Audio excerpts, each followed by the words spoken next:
India versus வங்கதேசம் முதலாவது T20 போட்டி 6ஆம் தேதி சண்டே நடக்க போகுது. சண்டே ஒரு விருந்து இருக்க போகுது. ஏன் விருந்து இருக்க போகுது அப்படின்னா, நம்ம யங்ஸ்டர் டீமை இந்திய அணி அவங்கக்கிட்ட மோதுறதுக்கு அனுப்பியிருக்காங்க. ஸோ புதுமுக வீரர்கள் தான் எல்லாருமே இருக்காங்க. எக்ஸ்பீரியன்ஸ் கேண்டிடேட் யாருமே கிடையாது. சூரியகுமார் யாதவ் மட்டும்தான் எக்ஸ்பீரியன்ஸ். அதுக்கப்புறம் நம்ம ஹார்திக் பாண்டியா 2 பேர் மட்டும்தான் எக்ஸ்பீரியன்ஸ் பர்சனாக இருக்காங்க.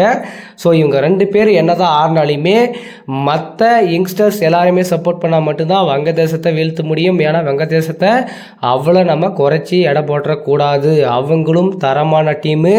பல டீமை அப்செட் பண்ணியிருக்காங்க. ரீசெண்டாக பார்த்தீங்கன்னா பாகிஸ்தான் மண்ணிலே 2 டெஸ்ட் வின் பண்ணிட்டு வந்திருக்காங்க.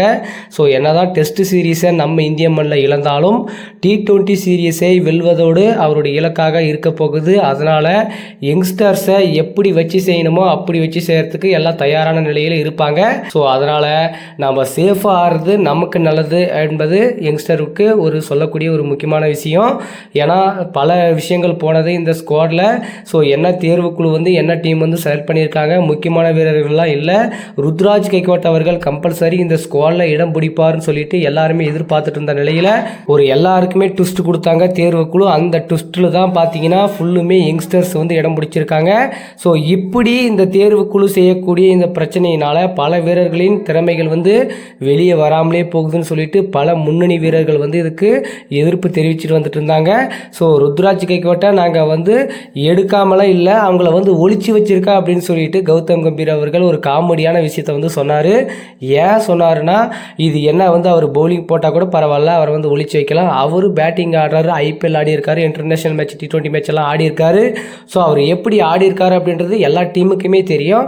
அவரை ஒழிச்சு வைக்கிறதுனால நமக்கு என்ன யூஸ் அப்படின்றது தெரியல. அவரை விளையாட விட்டு சான்ஸ் கொடுத்து அவர் எந்த அளவுக்கு ஆடுறாரு, எந்தெந்த சுச்சுவேஷனில் எப்படியெல்லாம் ஹேண்டில் பண்ணுறாரு, எப்படி பர்ஃபார்மன்ஸ் பண்ணுறாரு அப்படின்னு சொல்லிட்டு அவருடைய திறமைகளை சோதித்து பார்த்திருந்தால் நமக்கு ஒரு நல்ல ஒரு கிளாரிட்டி கிடைச்சிருக்கும். ஆனால் அதை பண்ணாமல் அவருக்கு வாய்ப்பு கொடுக்காம அவரை ஒதுக்கிட்டு இருக்காங்க.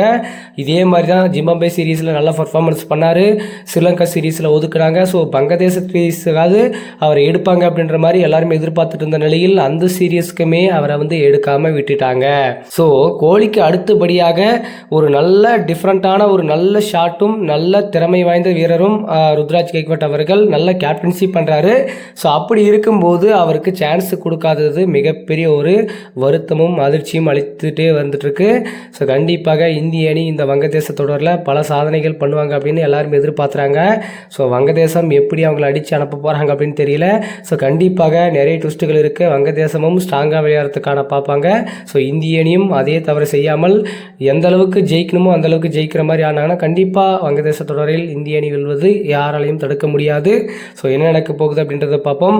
இந்திய அணி தற்பொழுது T20யில் பிராக்டிஸ் மேட்சில் தரமான ஆட்டத்தை வெளிப்படுத்திட்டு வந்துட்டு இருக்காங்க. கண்டிப்பாக இந்த T20 தொடரில் ஒரு தரமான ஹிஸ்ட்ரி கிரியேட் பண்ணுறதுக்கான வாய்ப்புகள் இருக்குது. ரெக்கார்ட் பிரேக் பண்ணுறாங்களா அப்படின்றத நம்ம பார்ப்போம்.